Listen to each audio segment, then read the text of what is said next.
Oh, it is. All right, I'd like to call to order the Fire District Special Meeting of July 22nd. We'll skip the pledge this time. You call the roll, Aaron? Call the roll. Aaron Miller. Kathy Murphy. Scott Phelps. Yes. Thank you. Peter Stanislawski. No, Peter, no. Jane Verplank. Here. Greg Janet. No, Dan he Fox. doesn't count. Yes, here. Stacy Albert. Yes. Here. All right. We have a quorum. Please turn off your cell phones and try not to text during the meeting. It shouldn't take very long. We have an approval of the agenda, please. I'll make a motion to approve the agenda. A second. Sorry. I have a motion by Phelps and second by Fox to approve the agenda, so the agenda stands. Public comment on agenda items only. Do we have any public that would like to speak on any of below items? I do, if it'd be appropriate. Sure. So, my name is John Shar. I think you all know who we are. My wife Lauren is with me today. I just want to spend a couple of minutes in the context of the last fire board meeting to share some information and just provide an update on the agreement that was presented to us a couple weeks ago. And I'm just doing this just based on how that meeting went and some of the things that have transpired since the meeting, prior to the meeting. I thought it would be good just to make sure that everybody has all of the same information, at least from our perspective. So I just have some printouts. I think I have enough copies. And I'll pass that out just real briefly to share with you. And I can run through this just in a couple minutes. Thanks. Thank you. Take a minute.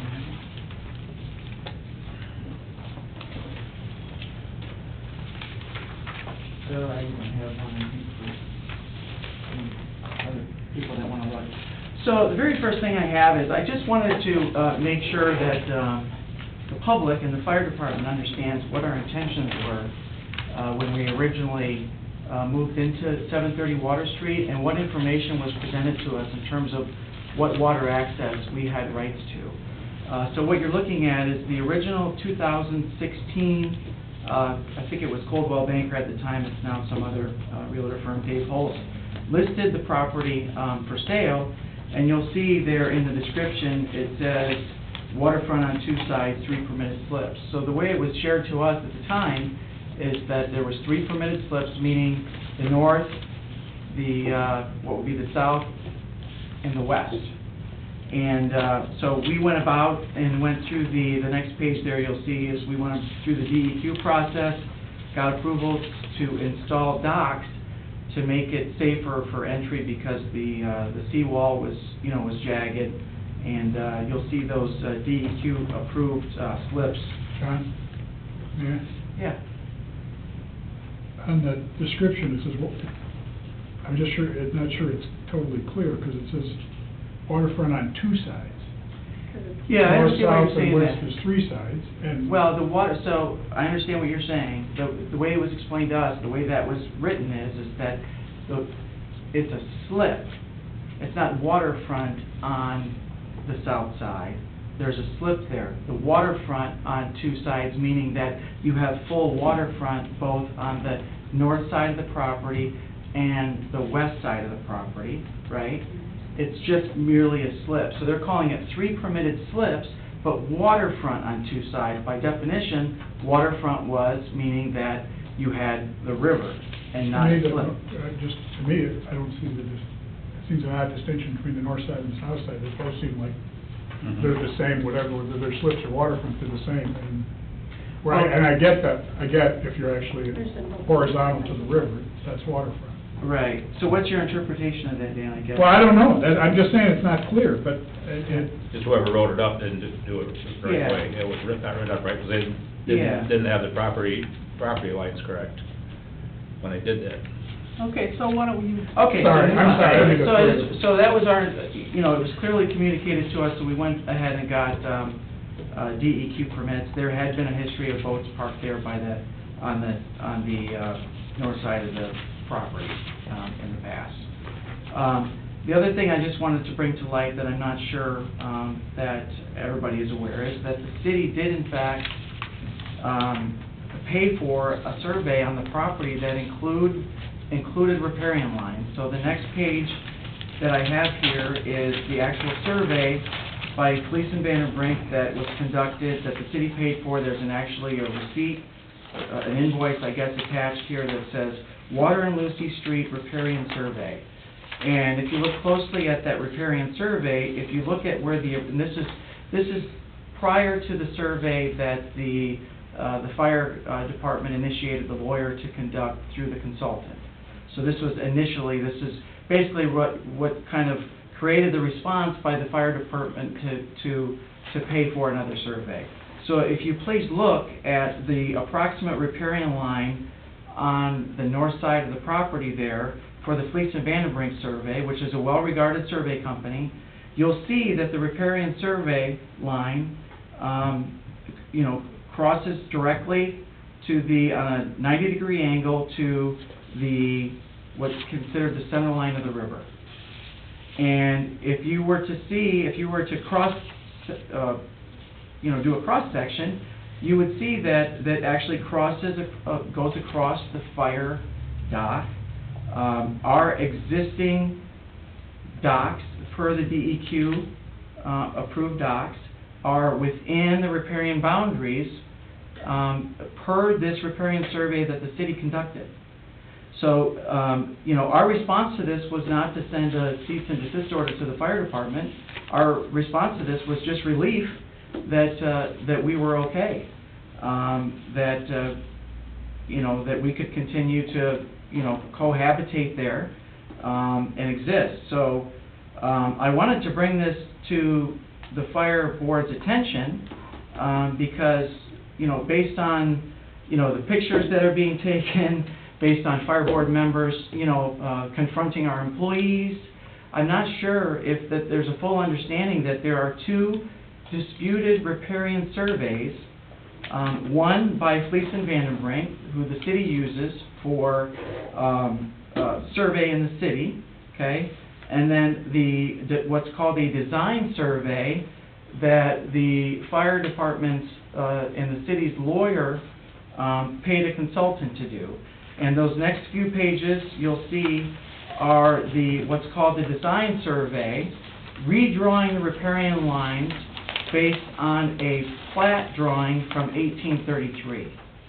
Okay, so there's a lot of information here, but I would ask, in the context of what we've endured as a business, that the fire board and even members of the fire department please review this information and put it in context to the Gleason Van Brink survey. The last thing I would show is since the whole premise of the fire department's survey that basically created this cease and desist order, the pictures, the fire board, confronting our employees, is based on an interpretation of a plot from 1833, which I have as the last page. So if you can imagine our chagrin as city taxpayers, city residents, city business owners, that we're expected to believe that the Harrington's riparian lines have been redrawn and taken away, devaluing their property and constraining our business based on an interpretation of this plat drawing from 1833. Okay? So I just want to put that into context for the fire board and members of the fire department who've been frustrated with us to understand, I guess our chagrin. The reality is the Harringtons have owned this property since the early 50s. If it was any other wealthy property owner in Saugatuck, they would have put up a huge fight to have the fire department next to them for 19 years.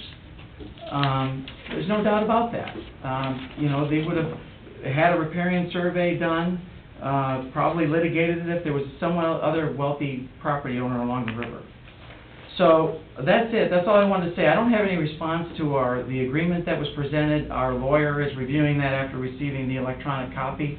Jane, thank you for sending that. I will say that we're, not prepared to sign it, the way it is currently written. I'll give you an example. There's language in there about not parking a pontoon boat on the north side of the property. You'll see that the slips that we have from the DEQ show that they're 8 feet wide and 18 feet long. The pontoon boat that we own is 8 feet wide and 18 feet long. And both slips on the north side would be considered legal based on the riparian survey that was completed by Fleece & Vandenbrink. So, more to come on a response to the contract that was presented to us. It is completely our intention to not create an unsafe environment for the fire department. This one, Yeah. I don't know, this one to me looks like it's going right to the edge of the dock, that line, or, I mean, I'm not clear on that, Yeah, compared so that's a great question, Stacy. So what they did is they recreated read it, it's very interesting, Okay. actually. I think you'll chuckle. What they did is they recreated the boundary, the property line, based on an interpretation of where it would have been in 1833. so that's this one. That's Okay. it, yeah. All They right. said, hey, that's where the property line was in 1833, based on the plat drawing that you've seen, right? Mhm. And then they also estimated where the center line of the river would have been in 1833. They created a 90-degree angle there, which just so happens comes to the end of the dock at 730 Water Street.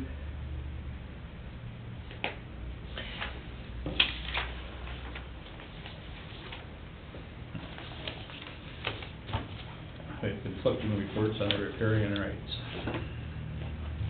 I'm sorry, Scott? We have conflicting reports on the riparian rights. Right. Right. We had the professional do it, and then Fleece & Vandenbroek did it, and this.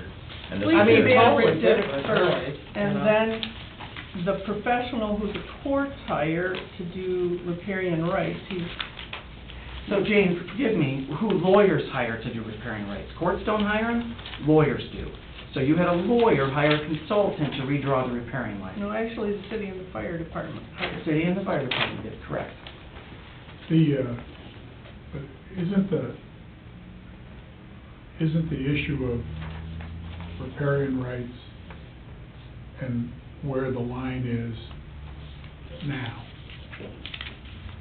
sort of moot, because it needs to establish that today? It's not an I think, you think, Fleece & Vandenbrink or some other bunch of... The court has to do it. The court has to do it. Has to do So that. that's not our deal. We don't, I mean, honestly, like, I don't care. Whatever a court says, I'm perfectly happy to, Mhm. I'm perfectly happy to have somebody who has the authority to do it say, this is the line, Yeah. rather than, I hear what you're saying, I mean, I get what you're saying about 1833 and Mhm. all the rest of that. That's an argument for a court. That's Yeah, not, we that's don't it. care, honestly. I don't care. Well, I agree, but the point is we've safely operated for 2 years, and now Well, this year... let's keep one issue at a Yeah. time. So I just think we spend a lot of time on riparian rights and it's pointless. It's pointless. It is Well, pointless. so it's pointless, Dan, but it's the whole... I mean, it's not pointless to you, I get that, but So- it's pointless to the fire board. Yeah. But the whole premise of your agreement is just suggesting that you're subleasing us a street end that is not necessarily yours, depending upon how the riparian lines are drawn. That's, you really would need to take that to the city. That's This is really a city the problem. city's lease. I think this whole thing is a city problem, quite honestly, Correct. not a fire board problem. I mean, we have interests and I'm sure points of view, but in terms of granting a license, just like riparian rights, that's not in our bailiwick. We honestly don't have the Okay, right but to right do it. now, we've granted the license from the city to the fire department. But That street and lease license goes to the fire department. But until that, the agreement we've got has three parties signing it, not one, not two, three. The city, It's the same way our leases work, that we have. No, the fire department has the lease. The city gave the fire department permission to sublease that. That's the same thing with us. 600 Elliott, City Hall. So, I don't care who signs it. I took careful notes at the last meeting of what you wanted. I wrote down everything you wanted. I listened to that tape 3 times. Everything you wanted is in this licensing agreement. Now, somehow it's changed. You haven't signed it. When Dan came to you 10 days after you got the license, then you said, we want an electronic copy. I don't know why you didn't want one right away. I'm just... Can I say something? 'Cause I'm so, everything that was in the agreement was asking us not to have jet skis over there, not to have our dinghy over there, not to have a pontoon boat over there, when all we agreed to was not to have the donut boats over there. No. Because the donut boats are wider, and we No. understood that, they're a little bit wider, so we said we'll put those on the other side. But to say that we can't have a jet ski over there, that's not getting in anybody's way to have our jet ski over there. And to have our, the boat that we have, that's a, rescue boat if we have any mechanical problems, our dinghy, that's not a big boat. And then we also have a pontoon boat that we use. And that, again, is only 8 feet wide. So what we're saying is, in that agreement, it's asking us to have none of those things on that side of the property. And so we just don't understand why all of that has been included in that. In that discussion, we said, you may park 2 retro boats in those 2 boat slips. We also agreed that nobody but your employees would be behind that gate. Right, which is what it is. No, I watched you park 3 jet skis, and the jet ski drivers drove them back there. You rafted them out all the way to the fireboat, They and... didn't get rafted out to the fireboat. Yes, they did, I watched. They don't, they're How right wide up is a jet along. ski, Jane? It's like- All right, How wide I are guess 2 I jet must skis? have seen things. Yeah. But they all came in, and we moved them in ourselves and tied them off. No, the jet ski drivers rode them in there. Their boats weren't turned on, so they were tying off in that area. That's not the point. Okay, You tied other boats up there while people come up there and drink at your place, Okay? correct? Yeah. Yeah, and you're not supposed to do that. Well, wait a second, Scott. It says who? Yeah, says who? Says There who? was no mooring allowed there. Says who? According to what? We haven't signed You haven't anything. signed anything, and so That's right. actually, you're trespassing using that property right now. The way I see it. That's not true. We have full right to use that side of the dock. It's the same property. That's our property there. No, it's not. You see where the It's property the line is? Harrington property. You see where the property line is, the survey? But It's you're not a talking dock. about riparian rights, Scott. I'm not There's talking a the riparian difference. rights, I'm talking the property line. It's right down that dock. So you have to look It's a at dock. the dock is over the water.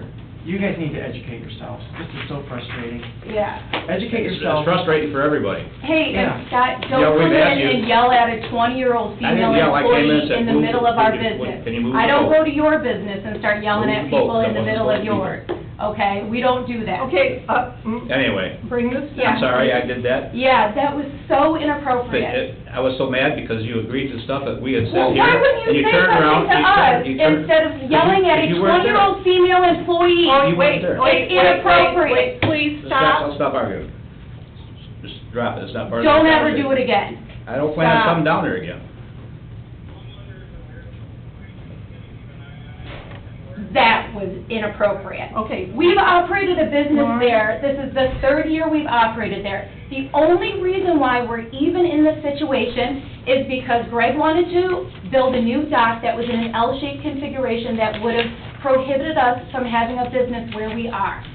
And then when we asked, hey, would you be willing to move it to the other side of the dock, other side of the park, so we can all operate at the same time, then we got retaliated against.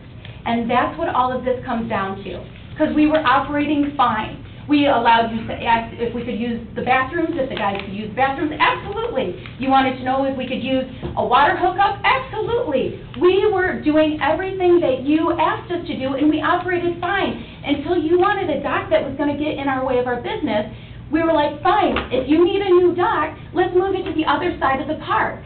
And then when that was turned down, now we're being retaliated against.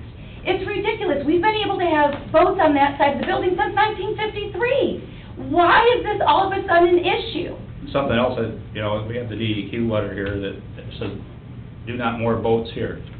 Do you have that? Do you have a copy of that? From the We do. DEQ? We do, and So why are you mooring boats there? So I'm in contact with the DEQ at a high level to understand how we can, we're an electric boat rental business, the only one in Michigan. Right now, you're violating that permit. Is that under your authority, Scott? I'm just bringing it up to you. Okay, thanks. I understand some things have happened at your business too. Oh, stop. Just don't worry about that right now. It's not the place, time or the place. But the bottom line is, that side of the building, we've always been able to dock boats. As you mentioned before, there's been boats docked on that There's been boats side. there, and we don't have a problem with you bringing boats in and letting people on and off, get on, get off, but don't leave them parked there all the time. You know, we told you, it's okay to have them up close to shore. Why can't we dock boats there? Why Now we can't I- can't dock boats there? You can moor them up close to shore, that was what, Up close to shore, like up against That's the where- dock, where you that's have where the- you tie them off. where you, no, up where you had the electric boats, the. Yeah, that's where You we had it way up, boats you had at. it way up towards the beach, What beach? the shoreline. Shoreline. But wait a second, that's outside of our riparian lines. This riparian lines has got to get straightened out before we can do it. And actually, as far as I'm concerned, this is more of a city problem than it is our problem. The city should be the one taking the lead on this and getting it straightened out. Now, don't you agree? Oh, desperately, for You know. over a year. For over a year. I think the city should do this. It's their property. They should be the ones getting it straightened out, what they want to do with it. Yep. So you need to go to them and say, and we need to write a letter to the city saying they need to take care of this. Okay, well, we can repeal the license and no it's Yeah. So the question is, my point is, there's a Fleece Vandenberg survey right here, riparian survey, that says that where our slips are, and where our boats are on the north side of the building, is within the riparian rights of the Harringtons, meaning that we don't need to get permission from the city. We don't need to sublease from the fire department. That's my point. Will you look at the riparian line? Well, then I suggest That take is being it, disputed. take it to the city and have the court decide where the riparian lines are. That's my point. Sounds good. You know? My point, and I'm happy to do That- that. and that would solve the But don't problem. send us cease and desist orders. That would solve the Orders. problem. Send your fire department personnel around to take pictures, professional photographers. Walk into our Walk building into our and threaten a business. 20-year-old Absolutely female ridiculous. employee. I did not threaten her. Thousands of dollars of taxpayers' We money know what on I said you this. had to move that Go boat. indiscriminately Okay, all right. I know what I did. Yeah. Anyway, Your 5 minutes is up. Thank you. but that'd be my suggestion, that the city needs to get this sorted out. I'm done dealing with it, Yeah, me too. Yeah. you know?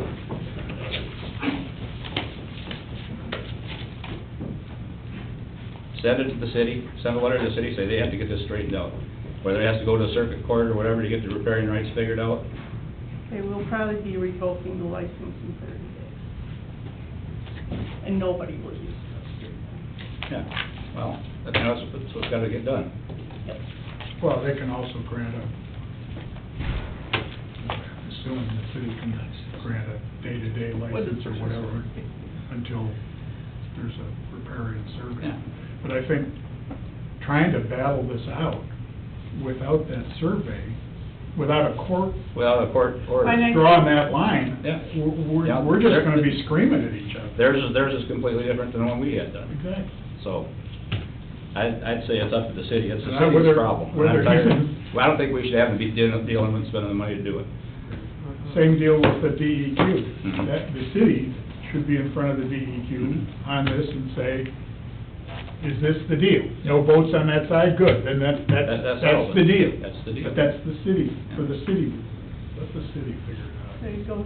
You want Just wanted to comment, not, out. No, great. just for what actually happened with the Corey Hughes riparian survey is I was contacted by Kirk Harrier, city manager, said, the lawyers, Cliff Bloom and Jeff Sluggood, suggested we hire a specialist, that Fleece and Vandenbrink aren't riparian rights specialists, and their recommendation was we hire a specialist that the court should refer to, Corey being one of 6 in Michigan, rated as the best. And Kirk said, would you consider splitting the bill with us? And I said, yeah, absolutely, and according to our license, riparian rights falls on the licensee, which is us. So I readily agreed to that $980 of the fee to do that, and that's how it happened. I didn't hire, as you can see, the client is the city of Saugatuck, not the fire district. So I understand confusion with some, as far as we have conflicting surveys. I think the problem is you tend to want to use the one that's in your favor. Right. Of course. And, Corey Hughes is not a property rights survey expert. Fleece is, but when it gets to the water's edge, then it relies, and the riparian rights, as you know, is disputable till the court settles it. So just for the record, we didn't hire them. It was city manager asked us to partake in it to try to create some resolution on it, and based on their experience, that's how they came up with the riparian rights survey. We had nothing to do with the outcome. Yeah, no. We paid the bill. I just want to make sure. And to your point, Jane, my understanding and recollection from the last meeting was pretty much exactly as you described it. Admittedly, jet skis weren't, because nobody thought of it. 'Cause A, we didn't know they had one, B, we didn't know they were rafting 3 of them out there to bring people in to drink. That being another issue the city may want to weigh in on, but it's beyond frustrating to We aren't gonna solve it. we're not gonna solve it, and They aren't gonna I've want it. described him before, it's like trying to pick up mercury. You go this direction, and now the next thing you're talking about something way the hell over here, and it's crazy. So let him go to a court and try that with some judge as opposed to us. I mean, I watched the tape 3 times, I wrote down Yeah. everything. I was gonna say, I'm sorry, I didn't They finish agree that. with stuff. I didn't finish Yeah. that thought. That was, what I was gonna say was, that, what you said, other than jet skis, everything was exactly as we talked about. You bring the boats in here, an employee will take them from here to here, only employees will be here, the boats will be, just like you said, back up, not where he's showing them on this thing, back up against the shoreline, or one to the shoreline, the next one in front of it. That was all spoken, and They everybody agreed. was cooperative, and that was the deal. So, I don't get, I mean, I know they're pissed about their jet ski thing, but to me, separate from fireboats and all the rest of it, the notion of, if you tie up 3, that means you can tie up 23 jet skis along that front dock, and that doesn't cut it. That doesn't cut it for a whole host of reasons, including what the city, I'm on the planning commission of the city, what was granted to them by the planning commission in terms of the business they're gonna run. So they're gonna find themselves back in front of the planning commission along figuring this out Sure. too. They're licensed for 6 boats, right? Right, And how many do they have? A dozen. Or more? or more. 6. There were not only 6 boats, they were specific, and again, this didn't all get recorded this way, but I sat in those meetings. It was specifically, like he says, we're the only electric boat company in Michigan, and we use these old boats, but that's the boats that were talked about when the Not the- business. not the donut Not donut boats, not Duffy boat. Duffy boats, not pontoon boats, none of those words were mentioned. So he wants to talk about jet ski stuff. We didn't talk about pontoon boats and all the rest of it, which were not mentioned. There was electric boats. Oh, that's what it was. Yeah, And it was retro boats. retro electric boats, so I don't know if I assume the donut boats are electric too, I don't know. Yeah, But this was retro. The donut boats are not retro boats. The donut boats were manufactured the last 2 years probably. So this is, it's like I say, God, it's like talking to children. And I sense the frustration and feel it, and what we remember when we reviewed it, and we saw one of the retro boats inside Harrington's building, and well, this is really rather cool. Yeah, it is cool. And to me, the whole dynamics have changed, and that's what I was trying to share with, now I have a drive-up A&W, Mm-hmm. so to speak. And we thought it was a rental boat business with some snack shop amenities, To that- now it's a drive-up bar. To that point, I know you got the Butler or whatever, but there are liquor license issues here too, because Mhm. as originally presented, I don't know what they presented to the liquor commission or whatever, whoever does it, but what they presented to the planning commission was wine and beer so that people could take it out to the boats, and it's a safety thing, because that way we're in control versus them bringing cases of beer out on boats. All of a sudden, They got a. it's a full-service restaurant with tables outside where they don't belong, on the street side, and drive-up service. None of that was discussed or authorized. Absolutely not. This was people who rent boats and whatever. And hell, I was there, I had to go, in fact, when I took the agreement down there, two couples who are friends of ours were sitting there having a beer. I said, "Oh, did you go on the boat?" They said, "No, we're just here drinking." I'm going, "What the hell?" That's what we mean, we've been here 3 years, what's changed, a lot has changed.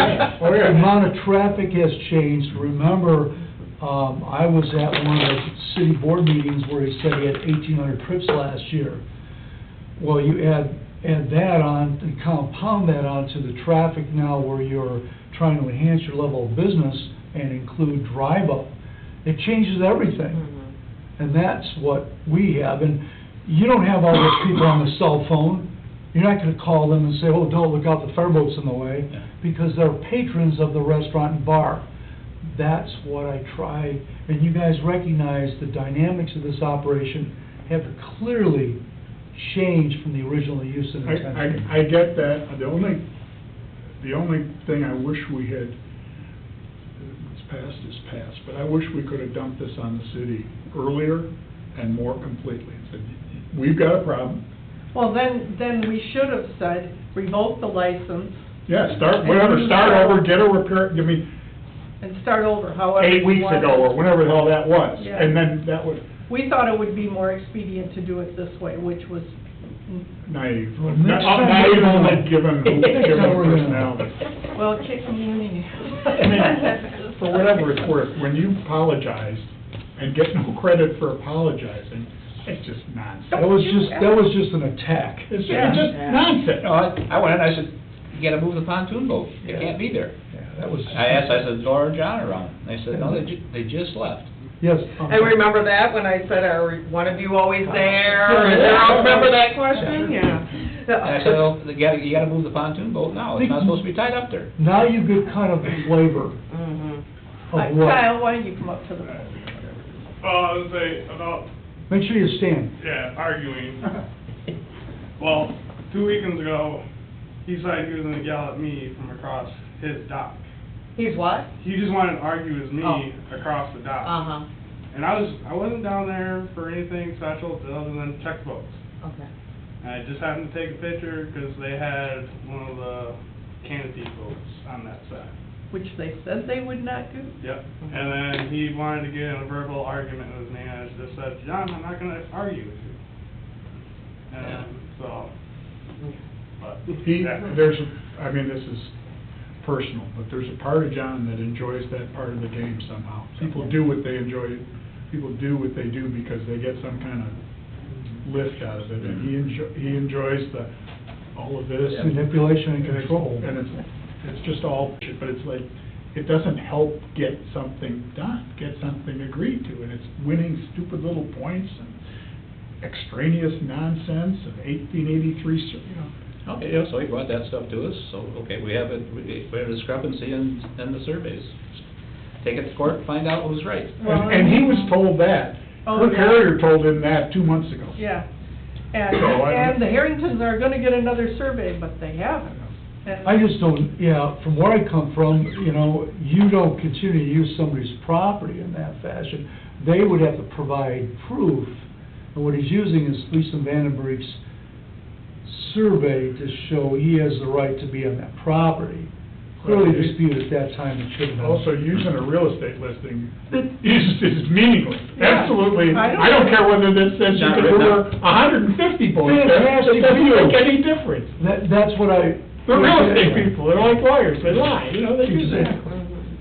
Yeah, I bought my house with It parking was an lot. interesting analogy of this, because this is a document you can. Hang your hat on. Right. Yeah. And he didn't buy it, he rented it, so. Also says unlimited possibilities for dining and drinking with the best tables in town. Well, it's not unlimited. That's not true. That's absolutely not true. That's just a real estate person trying to, you know, get their commission on $260,000. Bullshit. Okay, I'll go tell Kirk to cancel the lease. You know? They got a, We're not gonna make you move your fireboat, we're actually gonna cancel your lease. I don't, You guys do what you gotta do. Well, We we're not- We trust the fire board. We trust the fire board, you do what you feel is necessary, and we'll find a way to respond. oh, it's gotta be, the city's Yeah. gotta make, the city's gotta make the decision on it. Yeah. We'll get through it. Oh, We'll yeah. find a way. Oh, we will. and you don't need to move the fireboat, that, the Yeah, I city thought, is not gonna I make thought we you were move in the good shape, I fireboat. thought they agreed to what we, So did I. And really, I think there's only one fireboat in, And just so you're all aware, here we're all together, when I contacted Eagle, formerly DEQ, hey, kinda what's happening here? Well, Mr. Shar had informed Jason Combs, my contact, that we had an agreement in place. No, we don't. We have a proposed agreement. Mhm. And I sent them an email today asking him what was the outcome, because Mr. Shar had to respond by the 12th. And I have not gotten anything, because if they did respond, they sent it to the city, or my guess is they didn't send it to the city. So, and on the survey, I don't understand how you can dock boats and use property that is not You yours. can't. Build a dock on property that isn't yours? Try it with Billy Johnson next door, let me know how that Sure, works out. yeah. Try that with the butler, try that with sergeants. You will be towed out of there in an hour. Let me ask, on this drawing, where it says floating dock, Oh, he- my sense is those are not floating docks. No, They're no. built on or not rebar, whatever that was, retaining metal. Yeah, they're not Mhm. floating. Seawall, steel seawall. It's built on top of that, so it's real estate, and I think it's not on their property. Correct. half of And it plus, isn't. didn't they put another dock over the dock just Yeah, and they recently? weren't They raised it. Oh, okay. And they weren't supposed to do that either.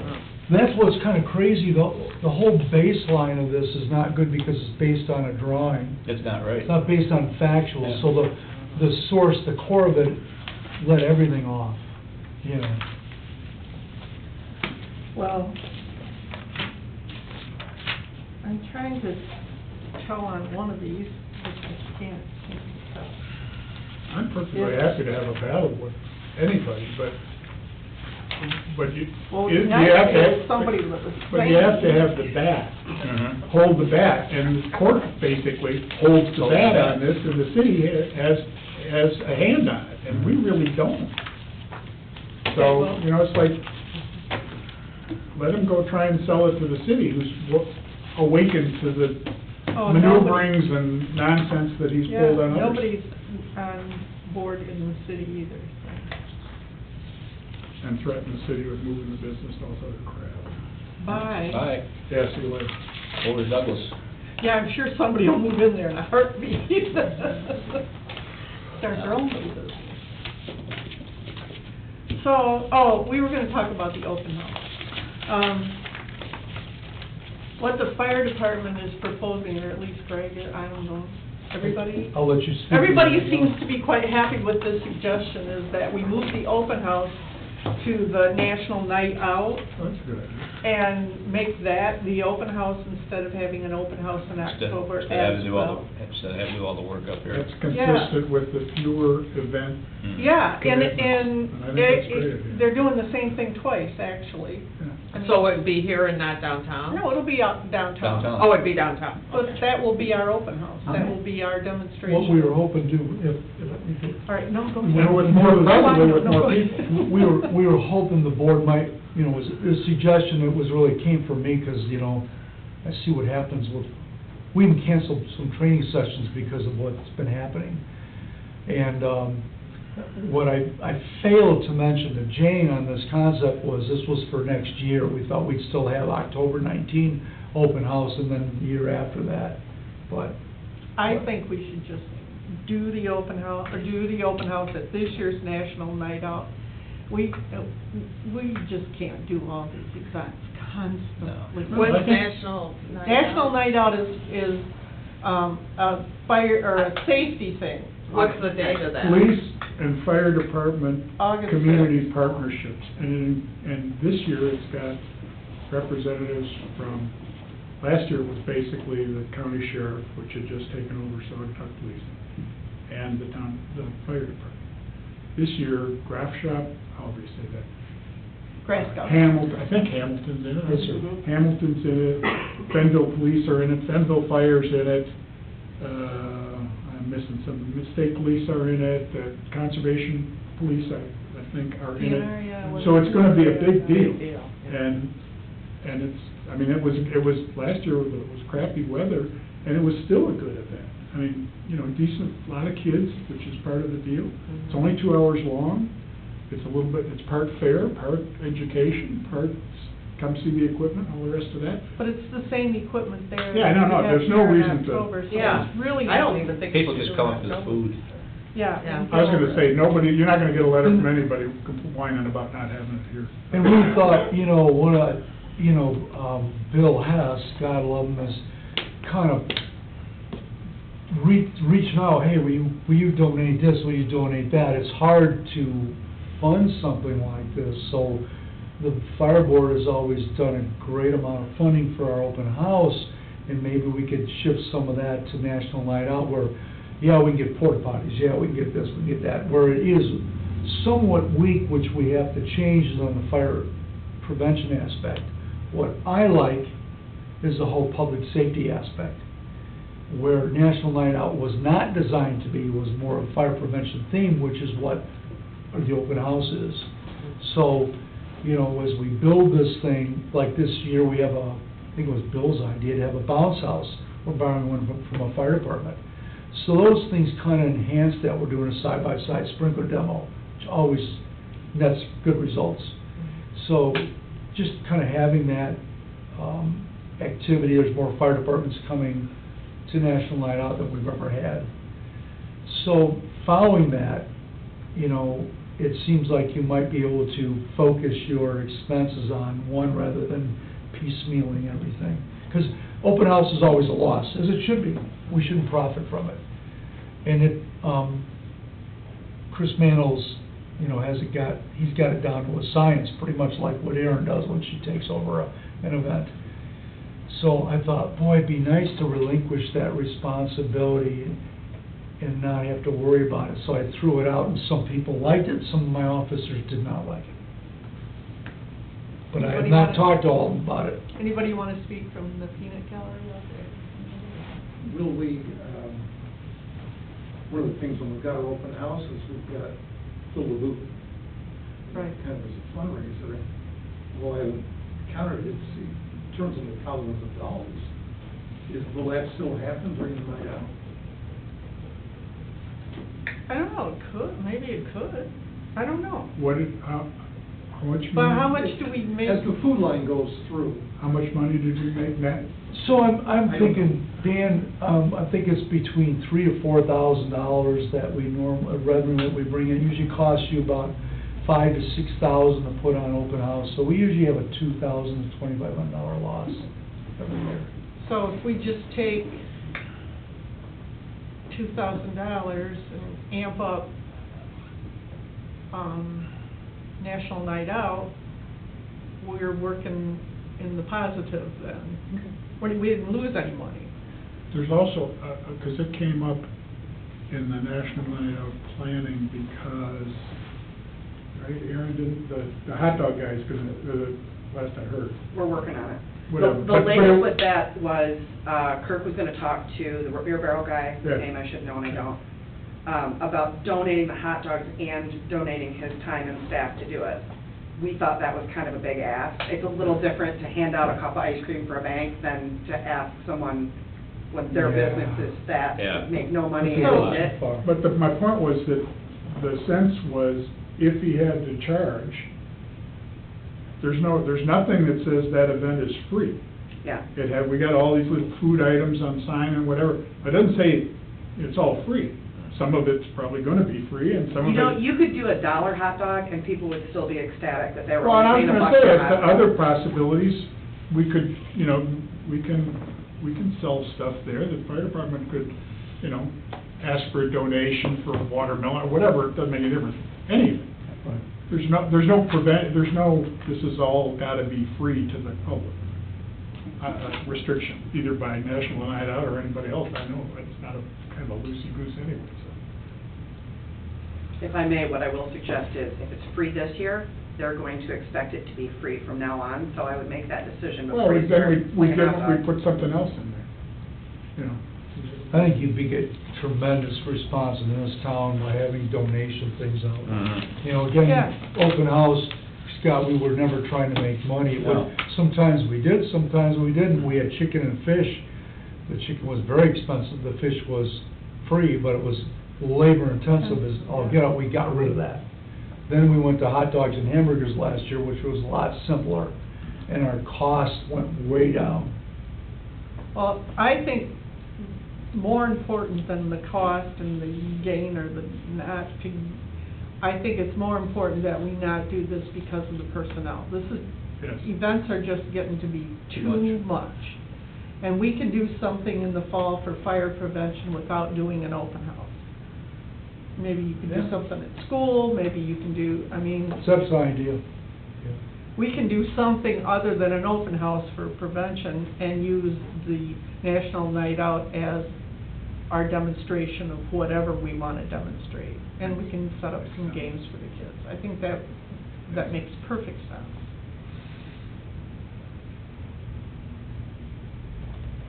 So, Yeah. John, I'm good with Mike, that. Mike, Yes, sir.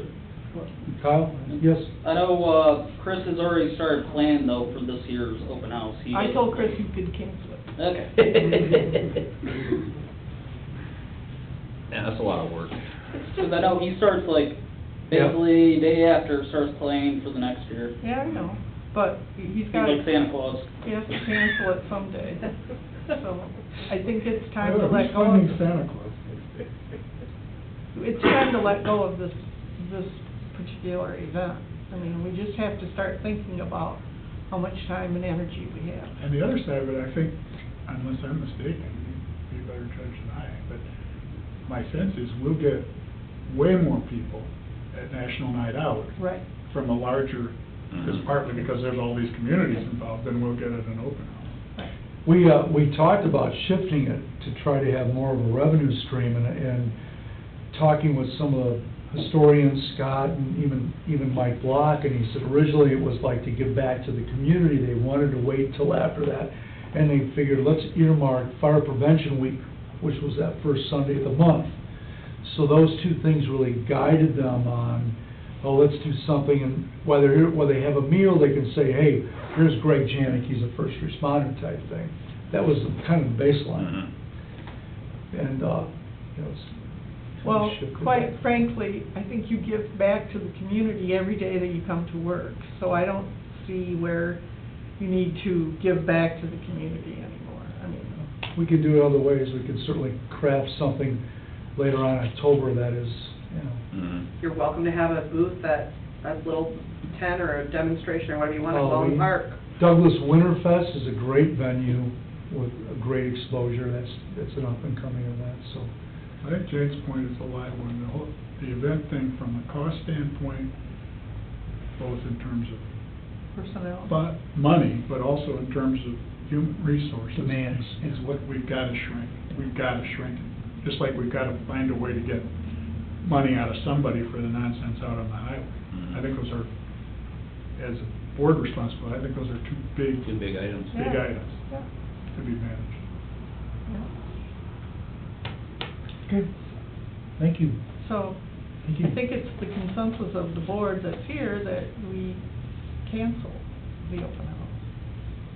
We haven't Do we announced make a anything. motion, or, no? Well, we haven't announced anything anyway. We have not, no, we haven't announced it. It really was It's a just a quiet discussion. cancellation. I mentioned it to Jane, thinking maybe that it would, I see my guys, and I think this would be, less of demands on them. Well, it's such a, I Chris- mean, you have to go get the tables and bring them here, and then you have to take them back, and it's just, it's so much manual labor. National Night Out, you've got Bill Hess, you've got Janelle, you've got Dan, you've got all these people you shove something off on.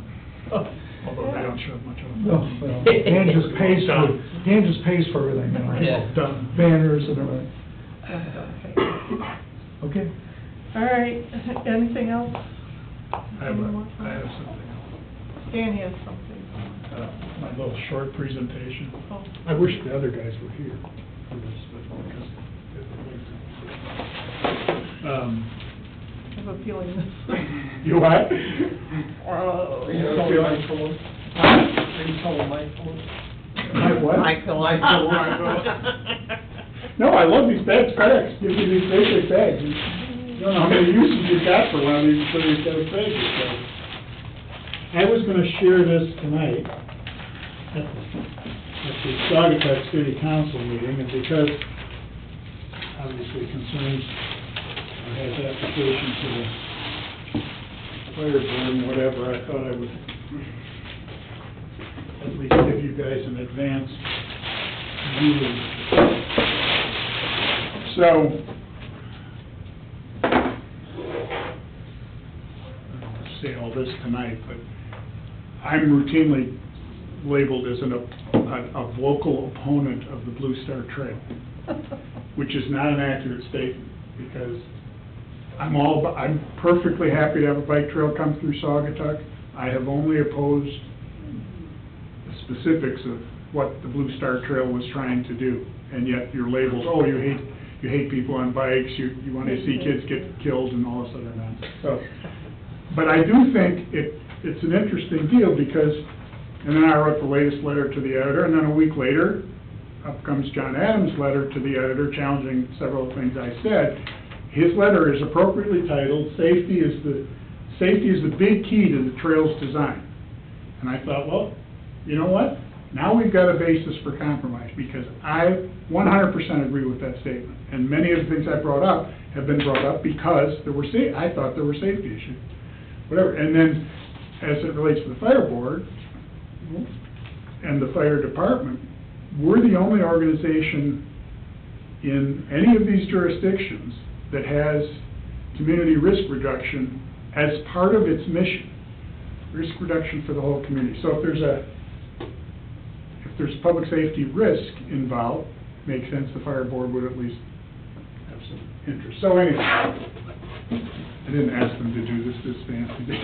They did it on their own.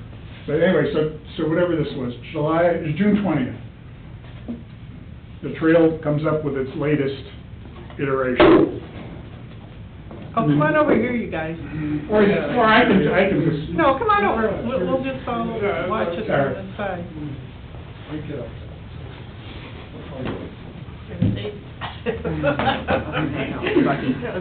So the trail comes up with its latest iteration, and then they were at Saugatuck Council meeting last week with 100 of their best friends to talk about the trail and push the trail and pressure City Council of Saugatuck to approve the trail through, so it's only 1.2 or 0.2 miles or some nonsense, whatever. But this ran in the newspaper, and it's fairly typical of the artist renderings that Fleece and Brandenburg did for the trail people. And I think one of the things that's interesting, because you look at it, you go, oh my God, look how pretty. Those swing bridge condos. But artist renderings, architects' renderings, we've all seen artist renderings on this and that. And then you see the building get built or whatever, the development get done, and it doesn't quite look like it did in the rendering. But even with that, so renderings are someone's idea. It's not reality. And it's not reality because there are obvious things missing. There's buildings in Douglas that aren't there. it's not, it's not for real. And it's particularly not for, I mean, you got runners here, you got bicyclists here, you got cars here, and you got this little narrow spot here. So I thought, from a community risk reduction, and they're all about, they talk about safety, because see, this person isn't over here by the cars. Well, using the same photograph with, that's a best case scenario. There's only, 2 cars on the bridge and a couple of cyclists on the bridge. You can't, that's a pretty good deal. But from a community risk reduction and the fire department, you guys and we plan worst case, not best case. If it's like this, there's no, it's always going to be like this, you promise that, that's kind of a best case. But you got to plan for worst case, and it's a realistic worst case, not some make-believe worst case. So I took their little image and created what I think is a pretty realistic. Absolutely. Well, we shut down the expressway, That's- absolutely, throw a that's- semi or two in there. Yeah, well, yeah, that's the bridge, and it's not, you throw the semis in there for sure if 196 is closed, or 96, whatever it is closed, but it's not, this is, I mean, you take half the cars out of there if you want, but there's lots of cars, and oh, by the way, there's a lot of, in the extreme, there would be a lot of bikes, and they wouldn't all be ridden by cyclists, with the helmets. There'd be little kids out there when they. That was about right. When they did their parade thing and had all their bicyclists to promote the Blue Star Trail people, friends or whatever, they had all sorts of little kids, 5, 6-year-old kids that they want out on that trail. Okay. From a community risk reduction standpoint, when you ask what happens if. Now what happens? Now what happens? Where do you go? Now what happens? It's a role-playing exercise. So let's play the role and say, okay, you're this guy here, and this truck's coming at him with 2 other trucks behind it, with the sirens going, the horns blaring. What is this guy gonna do? He's gonna pull into the bike lane. What's this guy gonna do? He's screwed. He's got no place to go. Maybe he tries to pull over a little, For everyone that pulls into the bike lane, one's gonna try and pull the other way. So this is gonna get filled. These people are gonna see the same thing, the lights, the sirens, the whole deal. Where are they gonna go? Where are they gonna go? And remember, some of them are 5 years old. And a mom's gonna be in front of those 2 kids on bikes, and she's gonna see the fire truck coming, and it's gonna be, get off my bike, grab my kids, as they should, leave the bike, whatever. And for the final point, like you guys already would have done, put yourself in the front seat of this. Where the hell are you going? You're gonna stop. You're gonna have to stop, because otherwise somebody's gonna get killed or injured or killed or worse, whatever. This is a nightmare. And it's a realistic nightmare, and I can promise you it's gonna happen. It may not happen the first summer, may not happen the second summer, but when it happens, everybody's gonna start pointing fingers and saying, how the hell did they let that nightmare of a trail deal happen?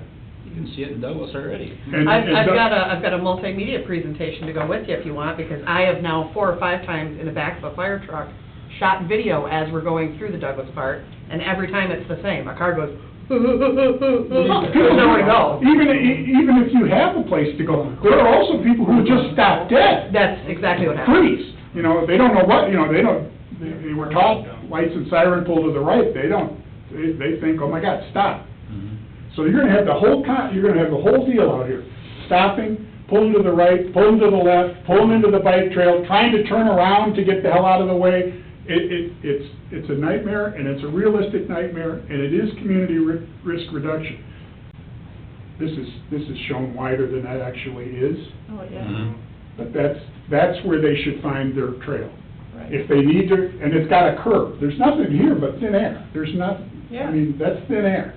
They're not even a bump strip. Well, not to mention, those cars are not going 35, they're going 55 when they get to the start of when they get to that intersection. I bet if you put a sign there and kept track of it, you'd find that very few people are going 35 when they hit that. The answer is to create this wide enough you know, move it out 2 feet or whatever it has to be. They've got the curb for protection. And then, as I said in the newspaper, you put a sign on one end and a sign on the other end of the bridge, walk your bike. Simple. You go across the bridges down in Florida, like out to Siesta Key and stuff, walk your bike. Walk your bike. Really? Smart bike riders walk their bike over railroad crossings, especially angled railroad crossings, because you can get a front wheel in that thing that does this automatically. That's one other thing, Dan, you were talking about bicycles. Not all of them ride over on that trail. Well, Oh, no, you can ride your other people that have Yeah. bicycles over here. And go right down the middle. And down the And they middle. ain't Go where- stopping for anybody. So So, it's, this was funny, Saturday night Kirk was on his way back from a gig someplace, and we had a call on Park Street, so there were trucks going out.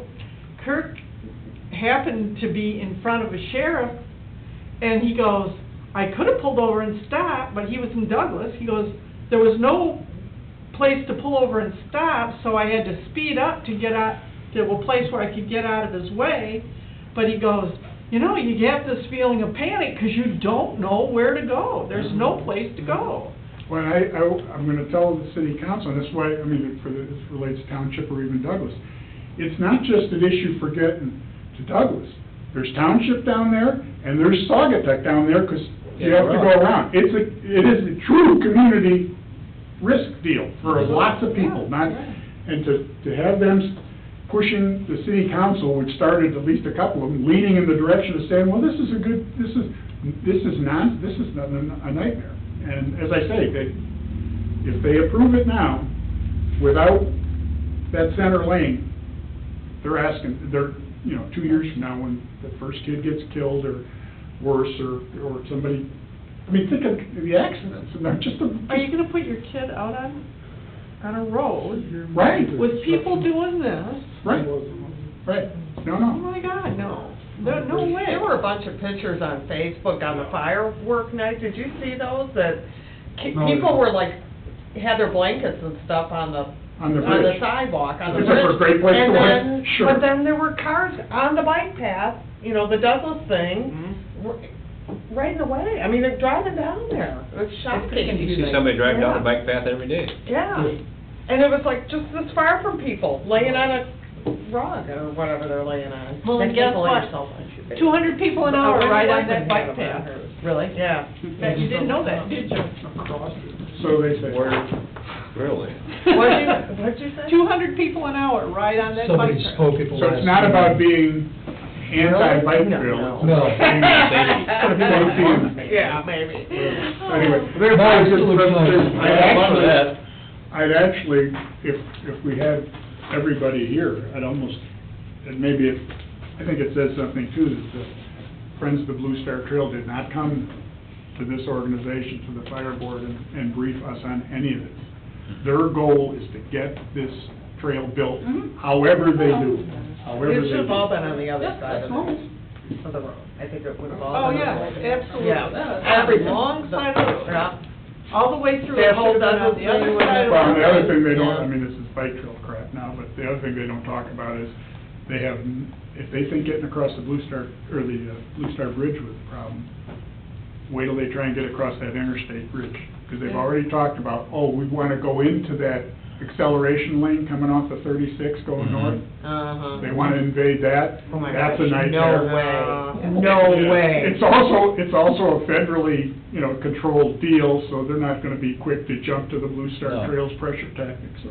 But I'll tell you what, they'll say, we don't want you talking to the township, and they don't want us to talk to anybody. We'll handle that. And they don't want us, they told us MDOT would never come down here. Yes, they will. If they want to build a bike trail, MDOT will come down here too. Well, it's gotta be some